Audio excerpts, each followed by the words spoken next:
Welcome, everybody. I'm Dave Klein. Welcome to the Simulate Cybersecurity broadcast. In looking at security controls, and I'm talking about all the security controls that you purchase third party, as well as your operating systems, your cloud environments, your applications, your interconnected different ways that you are tied to all your different vendors or suppliers and things like that. Talking about your people and your incident response plans as well.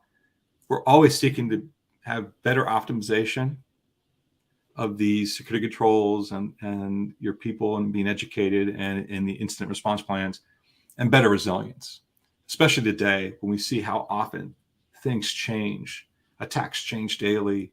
We see how our enterprises change dynamically every day, and we're looking to get that better optimization and resilience over time, going from superficial to thorough, from short-term inoculations to long-term. And in doing that, there's no better way than breach attack simulation. So today we're going to talk about that and how to adopt this also from a purple teaming perspective. And I think we'll all come out of this with a better understanding of how to do purple teaming more effective, how to utilize a thing called a pyramid of pain. We're going to learn about this thing called pyramid of pain, as well as how you can really easily test and optimize your enterprise defenses for the long term in a deeper fashion. And with me to talk about this is Dan Lisichkin, a threat hunter and threat intelligence researcher for Simulate. Dan, how you doing? I'm doing great. Awesome. Tell us about yourself. My name is Dan. I live in Israel. I'm part of the research team in Simulate. I'm a threat researcher and I do threat intelligence. Joined Simulate this year, and I'm happy to be on the broadcast. Awesome. So to start out, let's talk about two of the most popular initials in cybersecurity research and reporting, which we call IoCs and TTPs. Start with IoCs. IoCs are indicators of compromise. It's the thing that usually most people find in blogs. They don't read the blog. They just scroll down, they copy them, and they put them in the EDR. Now, hashes are part of the IoCs usually, but IoCs contain IPs and domains and whatnot. But yeah, most popular, most used, not the most useful, but most used, most definitely. It would be if it was a criminal, it would be the fact that I'm attacking people with a stapler, right? I'm wearing a blue shirt and I have a black watch on, right? So that it would be the kind of things that you would see, right? Bald and have a beard, right? So attacking very much the idea that the static physical things I'm using, right? Yeah. From IoCs, the other word is TTPs, and tell me how that's different. So TTPs are techniques, tools, and procedures, and these are basically the techniques, the tools, and the procedures the threat actors use. They're much harder to detect, but way more useful. I'm not sure, but I think they can go under IoCs. But if a cybersecurity firm manages to track or detect a threat actor using TTPs, he will have much more success usually in stopping these attacks, because IoCs change usually. Correct. When it comes to hashes, domains, and IPs. Correct. And again, back to the criminal example, because I'm such a criminal, is the idea if I hung around certain areas after dark, right, and use certain techniques to get close to someone, like pretend I drop a bag of groceries and it spreads out or whatever. The idea is that the behavioral stuff is the kind of things that are much more difficult to hide. There are ways that people react and do. You can wear a hat and you can use a different color stapler, and you can have bracelets instead of watches. Yeah, or wigs. But you're still the same criminal. You're still there. I'm still the same person. I'm gonna try doing the same thing, and it's more difficult, right, to change behaviors than it is to change your hat and the things. Most definitely, yeah. Most definitely. And so the biggest thing is where today, on a day-to-day basis, you have new indicators of compromises and new techniques, tactics, and procedures that we figure out from these criminal and nation-state actors it goes to a thing called a pyramid of pain. And we're going to pop up an image for people to look at here. Understand what this pyramid of pain is. But before we do, why don't you tell me, Dan, the origin of this, which I think goes back to what, 2013? Yeah. So it was first when they published a report about APT1, Mandiant started giving them names. And yeah, APT1, and the report is the pyramid of pain is based on the report about APT1.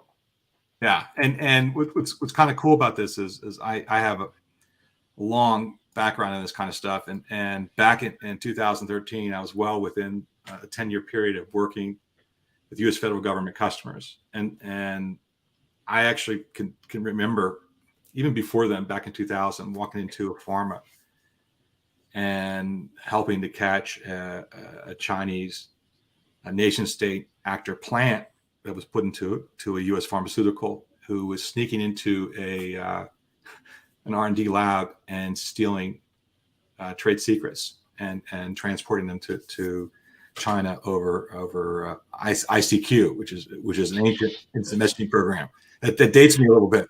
But I've been doing this a long time and seeing this kind of espionage and things like this.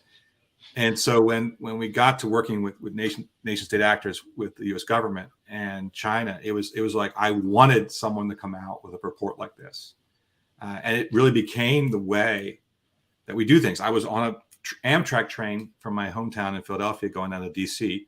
to work for the week with my different customers, and I printed out APT1 report by Mandiant, and I literally was walking down on that train, going, so happy. Like a goofball sitting down with the highlighter. But that really became the methodology that we always share indicators of compromise and TTPs with. So let me pop this pyramid of pain, and you could describe what this is. And really, this is fundamental to our lesson here, right? Because it describes really what we're talking about, going from inoculations that are short-term to long-term, easy to change versus difficult to change. Why don't you describe what we're looking at here? So the most trivial ones I'd say are hash, as it says here. The lowest end of the pyramid is the easiest to modify.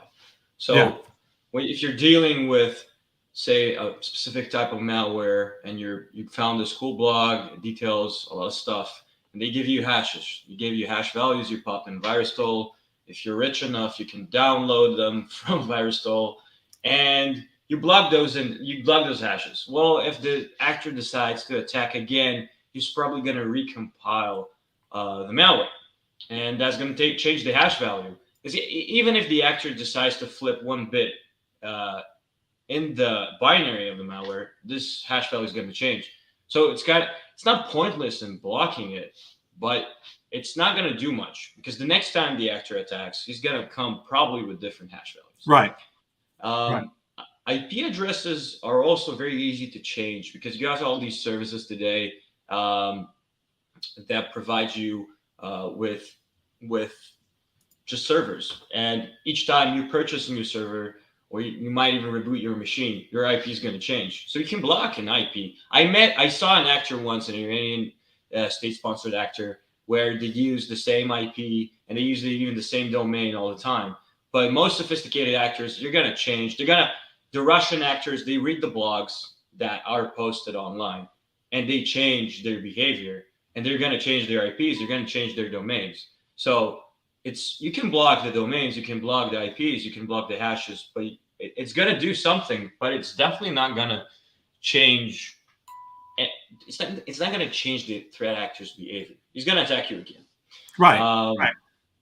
So then you have something a bit more challenging, which involves in kind of rewriting the code of the malware and recompiling tools. Is when you change, when you track network or host artifacts. So maybe say you're dealing with a threat actor that has a specific malware strain, and there's a hard-coded user agent string within it, right?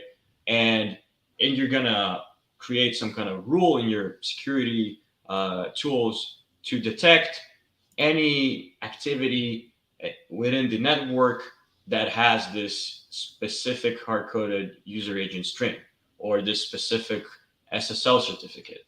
That would require the actor to kind of start working a bit to change his behavior. Say, if you try to detect this user agent string, he's going to have to recompile his malware. He's going to have to do that. Right. It's annoying. It's Right. not a big deal, but it's annoying. Maybe you're tracking a specific, say you have a malware string that is signed with a specific code signing certificate.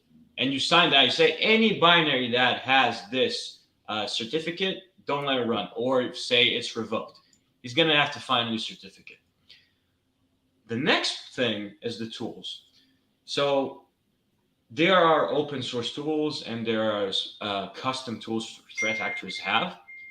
If the security team manages to block these tools from running or detect these tools running within the environment, it gets kind of hard, because the threat actor will have to find another tool that does exactly the same thing, and he's going to have to teach the team that performs the attack to deal with this tool, right? So if you manage to block out Cobalt Strike completely on all its aspects, right?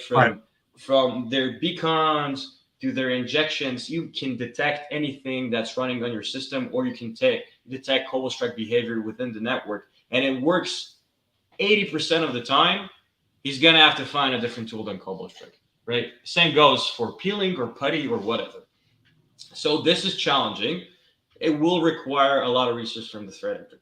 And the top of the pyramid, as I said in the beginning of the podcast, I think I said tools, techniques, and procedures. I think it's techniques, tactics, and procedures. Tactics, techniques, and procedures. Yeah, I keep forgetting the initials. This is where, if it's hard to detect a threat actor by that, but if a security team does manage to detect the top level, the threat actor has to change everything. Say, the best example I can think of is the Conti leaks, right? Yeah. So when Conti leaked, they leaked their entire playbook, like all the commands they ran, all their tutorials. Essentially, you could model Conti's behavior from 0 to 100, and you can just create a detection scheme that detects their entire playbook. They have to change everything, from the infrastructure to their IPs, to their domain, to their tools, to their behavior, everything. Most of them were just copy pasting things from the playbook, most of their affiliates. Now you have to create a whole different playbook. I would argue that might have destroyed them completely. That's why they had to shut down. I'm not saying that's the reason, but I would hypothesize that might be a reason they had to shut down, because that's it. It's game over. Yeah. Unless you have money and resources to reinvest in creating new TTPs. Yeah, agreed. And in some ways, when you look at that whole pyramid, right, the goal is to get to the top of the pyramid, because then you're truly slowing down the attackers. Yes, right? Most definitely. And as you and I spoke, you said earlier about this, is that in some ways, us reporting that the indicators are compromises and the TTPs, it does help educate the good people as well as the bad guys, right? The bad guys learn, okay, I can. But the key is, even if they see this, it's so difficult. Like you said, Cobalt Strike is a whole platform, right? And so they're literally going to have to learn a new platform in order to be able to attack. And even then, at some point, they're going to have to modify the codes to make it so it's not very easily recognizable. It's a real way to hinder and change things. Yeah, most definitely. Yeah, and meanwhile, while we're seeking more long-term, more thorough inoculations, there is a point though to the IoCs, and if you think of what you call the different protections in depth, right? Is the idea is you still want to be able to have your web gateway, your email gateway, your WAF, your endpoints to be able to stop these things the minute they're seen, and it's reported and put into the things. But the thing is a long term is where you really get the changes and the ability to defend yourself and things like that. Very much so. Talk to me about how we take this and incorporate it in purple teaming? So, well, we do. I'm kind of biased, but we do this in Simulate quite a bit. So, first of all, you should block IOCs. You shouldn't just ignore the blog post. You should block the IOCs. It's the right thing to do. It's a responsible thing to do. It's where you have all your SOC analysts. That's what you pay them for. You should block the IOCs. And if there's a current campaign going on, if you block the IOCs, you can see them in action if you get infected. The second thing is you create testing scenarios for the top level in the pyramids, the TTPs. So here in Simulate, we create these templates where you can test the entire mid-tree kill chain for these type of TTPs. You can create your own if you want, but we're doing a pretty good job in creating most of them that are created in existence. Yeah, so you should create these test templates and you should test your system if it can detect the entire kill chain of the threat actor. You can do that by reading a lot of blogs. That's what we do here. Because good blogs, they list the entire campaign from 0 to 100. And if you can find, if you don't use Simulate, if you can find a good way to test your blue team using the red team, maybe with tools, techniques, and procedures on your systems, and see if your detection engineers and your blue team can detect that in action, but not just IOCs and hashes, just specifically TTPs. And the key here also is we talk about, getting better inoculation from these attacks. That whole purple teaming is critical. And it really is not only red team and blue team, it's also executives. And I know that sounds kind of goofy. You never want to go to executives and say, okay, here we go. So it was a buffer overwrite that led to this. Now they're not interested in that. But the key is that when done correctly, the red team is giving the explanations to the blue team. They're working together on it, right? When they're done, they're helping to remediate the problems. And what's cool is the blue team is like, oh, okay, so now that we have the IOCs enabled, I have the low-hanging fruit. But we have a bigger problem with multi-factor authentication. I'm seeing that these people are coming in not using multi-factor authentication. I could block them behaviorally by enabling multi-factor authentication. Or no matter what I do, there's no reason that most employees need to pop a PowerShell. They don't need to do that. They don't need to do that, right? I'd like to stop them from installing software. I can't do that right now, but I'm going to prevent them from installing software that is not signed by one of our signing authorities. And I'm going to take away the PowerShell. And so the key thing is working together as a purple team. You really get that. You get the concept of they really understand the difference between the important but still low-hanging fruit and that more long-term changes.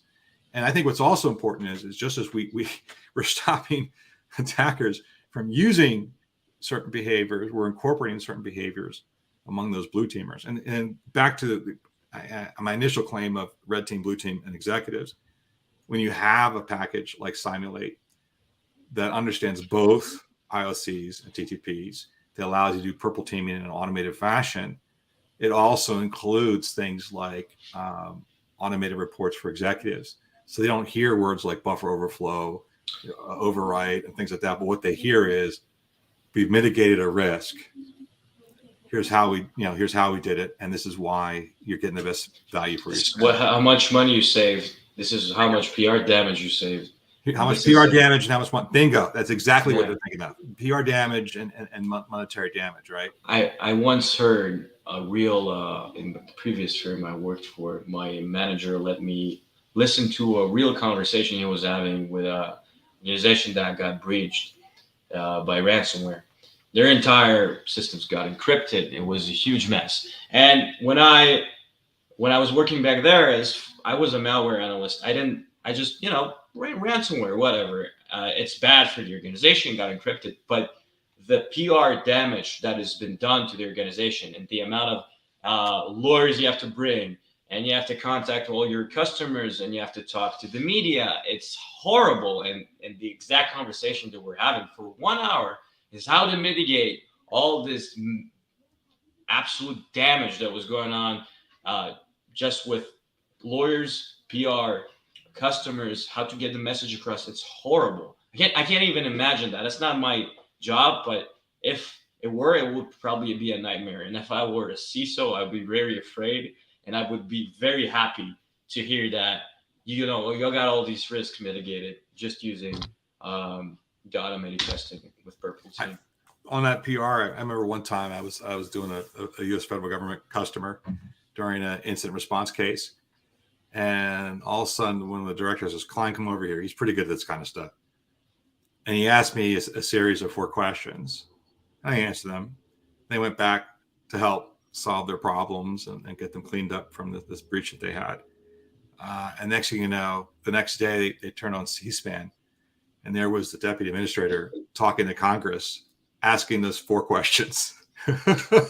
So I'm like, okay, that hit home. That really hit home. Wow. That hit home. Wow. Right. That really hit home. That's scary. That was scary. But in doing this, and we talked about the value of Simulate, one of the things I wanted to do is go through a Purple Team example. And there's a group called Cuba Ransomware. And I know that you've done a lot of work on this. So what I'm going to do is let you share your screen and talk a little bit about Cuba Ransomware and showing how Simulate could help out with things like this. And how, again, focusing on not only the IoCs, but the TTPs can give you long-term resiliency and protection and inoculation.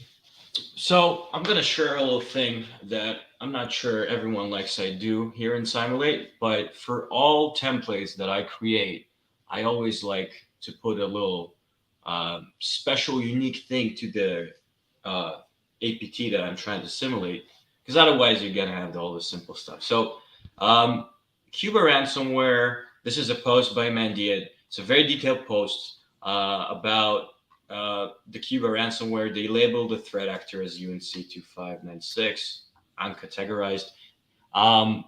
So basically they list their entire TTP scheme throughout this blog. They got a pretty cool background.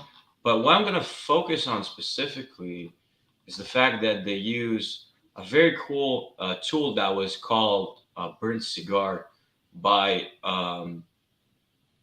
Mandiant. So what this tool does, basically, it's an Avast driver that has a pretty cool feature. If you load it into the kernel, you load the driver into the kernel, and you can start using it to terminate services from the kernel. So nothing can stop that, essentially.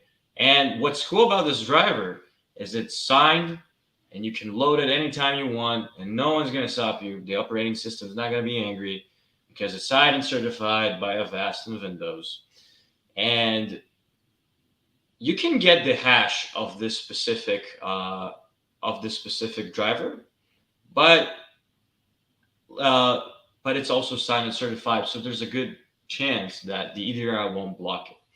And what we did with this specific event with Mandiant is that we created a full Cuba ransomware intrusion simulation where we took all the TTPs that were found in this blog from the initial, well, they didn't have initial access in this specific case, but the persistence, their entire behavior, how they create folders, where they drop their web shells, how they do how they enumerate accounts, how they use DNS. I think I chose DNS here specifically to exfiltrate data. But these are all basics. These are pretty easy to emulate. But what we can do with Simulate, specifically with that Avast driver, is that I created an execution which brings that Avast driver into the workstation that Simulate is being emulated on, and uses a custom PowerShell script I created to load this driver into memory and start terminating processes through it. So in this specific case, I load the drive, I download it, I launch it, I load it into memory, and then I start this task manager and just terminate it from using the driver. And this specific, this is a unique behavior from Cuba Ransomware actors, and Simulate actually manages to perform that, which is pretty cool. Cuba Ransomware specifically used binary they compiled, but I found it much easier to create a PowerShell script that does that. Yeah. As you know, it's just a script. I don't need to recompile everything all the time, and pretty cool. It works. I don't think I have the full execution here emulated somewhere. It's probably in my history, but you can. I tried to emulate the kill chain, the cyber kill chain, as close as possible to the Mandiant post. There might be some inaccuracies, but it's the closest you can get. And what's cool, what I like also about Simulate, that I didn't know you can possibly do that, is you can, before I started working in Simulate, you can chain executions. So if I want to say, this is a good example. So if I want to simulate exfiltration, so I dump credentials and then I zip the folder of the credentials, and then I download PSFTP into the workstation, and then we have in Simulate we have a FTP server, and I use PSFTP to exfiltrate all the data that I zipped. But you can do that. You can just pass inputs from the previous execution to the next one, which is amazing. It's pretty cool. Get really excited when I talk about Simulate. No, it's really important. It's really important. Yeah. And the key here, the beauty here is you can choose to emulate, again, a group like Cuba Ransomware, get their behaviors. But let's say, for example, you've done a lot of work on preventing data exfiltration, right? But you still want to optimize further. You could sit there and say, oh my God, there's this new group that does an exfil that's really kind of clever. I haven't seen it before, and I don't think we're protected against it. So you could even say, I'm using Cuba Ransomware group from the beginning, and then tie in that second executable, chain it on the exfil to use another actor or another type of behavior, or even a customized way that you have. If you find out that your organization has issues with XYZ, you could say, I'm going to do a exfil that's based on XYZ. So there's a pretty cool example I actually have. I think it was this wizard spider intrusion I had. Let me check. Yeah. So basically, wizard spider. There's a report from E3 report, and they have this specific case where they exfiltrate data using SQL CMD. Right. Mm-hmm. So they go on the assumption that there's an SQL server on the workstation, and then they use SQL CMD to steal its password. So I thought this is a pretty cool intrusion. The TTPs in this intrusion are pretty unique. How am I going to do that in Simulate? So I went a bit over the top. I created an execution that sets up a minimal MySQL server. Then I bring a MySQL console, the MySQL console, to the workstation, and then I dump all the databases from the SQL server I set up, and then I exfiltrate it in the next few executions. And then what the cool thing is that when you set up the SQL server, you can chain the credentials or the or its IP to the next execution, which dumps the tables from that MSQL server. So that's another cool thing you can do with Simulate. The executions are very flexible. You can do whatever you want. It's like my dream come true. Yeah, that's really kind of neat. And it's really kind of clever, and it really is helpful in making things understandable, not just for the red teamers, but again, the blue teamers in a purple team exercise, as well as the executives. And I think that's really what's key. And having these templates as well means that, from a red teamer perspective, working with the blue team and the business, you're not spending all this time, re-examining these reports and creating your own behavior heuristics. You can see if there's templates that exist that you want to utilize first. And there's literally tens of thousands of them. And it's well thought out. So in essence, you can spend more time testing and less time coding and doing the monotonous things. You can even sit there and say, I want this to be the template I'm running, and hand it to a subordinate so they can learn, right? And because it's all there for them in the framework. And then, as you said, you could go right in the interface and pop the heuristics and questions and script, and everything has to be changed. It's done for you, right? So it's automated, right? It makes it easy to automate and lets you do more time on the special things. than on the mundane and the coding and things like that, which is really kind of clever. So I can share another cool thing is what I thought about is like you have the blue team, you want to test them, but you don't have the red team, or Right. it's very small, or they're doing something else right now. If you're a blue team manager, you can test your SOC team. And when you're done, you don't need the red team to tell you what happened. Right. And you can just watch the report. You can go to findings and you have everything going on. And if something didn't go as well, you can just check why it failed and what it did exactly. It's perfect. Or you could even have later on red teamers say, hey, in this one example, I don't know if we did this right, and the red teamer could look at it afterwards and things like that. And then also what's important is not everyone has a red team and a blue team, right? And so what's beautiful about things like this is it can be operationalized that your MSSP could do this for you, right? We could do it for you. I know that for a fact. And even in the smaller teams, it's still made that even the smaller teams can do it, which is really kind of important and awesome. Well, let me tell you, Dan, this was awesome. I'm absolutely having you back. I'm having you back, sir. You've been forewarned. This is awesome, and this has been great. I want to thank everyone for attending. This is awesome, and I'm going to totally advertise this for post live session. People should see the recording. It's really awesome. Thank you, everyone. I'm Dave Klein. This is the Simulate Cybersecurity broadcast. Thank you so much.